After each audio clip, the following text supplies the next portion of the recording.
আসসালামু আলাইকুম, সবাই কেমন আছেন? আলহামদুলিল্লাহ, আমরা সবাই ভালো আছি।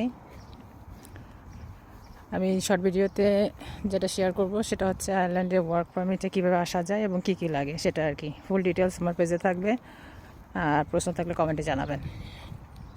আয়ারল্যান্ডে ওয়ার্ক পারমিটে আসতে গেলে আপনার ফার্স্ট থিংস কাজের এক্সপিরিয়েন্স, যে কাজগুলো মানে ওয়ার্ক পারমিটের লিস্টে আছে ওগুলো চেক করতে হবে, এবং ওটাতে আপনার যত হায়ার এক্সপিরিয়েন্স থাকবে ততই বেটার।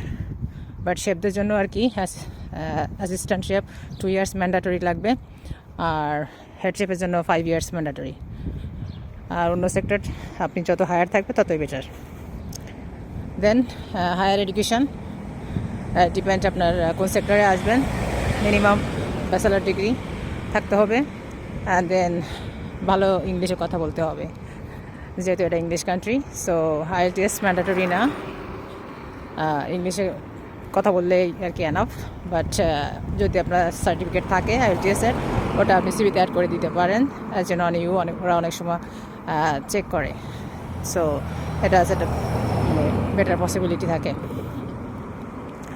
সো এই তিনটা জিনিস যাদেরই আছেন তারা ডেফিনেটলি ট্রাই করতে পারবেন, যেহেতু আইল্যান্ডে এভরি ইয়ার প্রচুর পরিমাণে বিভিন্ন কান্ট্রি থেকে ওয়ার্ক পারমিটের লোক আসতেছে এবং তারা নিজেরা ট্রাই করে আসতেছে।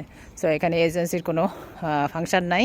আর আপনারা যারা এজেন্সি ইউজ করবেন ওগুলো স্টপ করে দিয়ে আপনাদের সময় এবং পয়সা নষ্ট করেন না, নিজেরা ট্রাই করেন। বিভিন্ন জব সাইট আছে ওখানে, প্লাস কোম্পানি আছে, ডাইরেক্টলি আপনি ওদের সাথে কমিউনিকেশন করে অ্যাপ্লাই করতে পারবেন। সো যখন আপনি স্পন্সর লেটারটা ম্যানেজ করবেন, তারপরে আপনি ওয়ার্ক পারমিটের অ্যাপ্লিকেশানের জন্য অ্যাপ্লাই করতে পারবেন, প্লাস ভিসার জন্য। সো এই আর কি শর্ট ভিডিও। আর কমেন্ট থাকলে জানাবেন। আল্লাহ হাফেজ, আসসালামু আলাইকুম।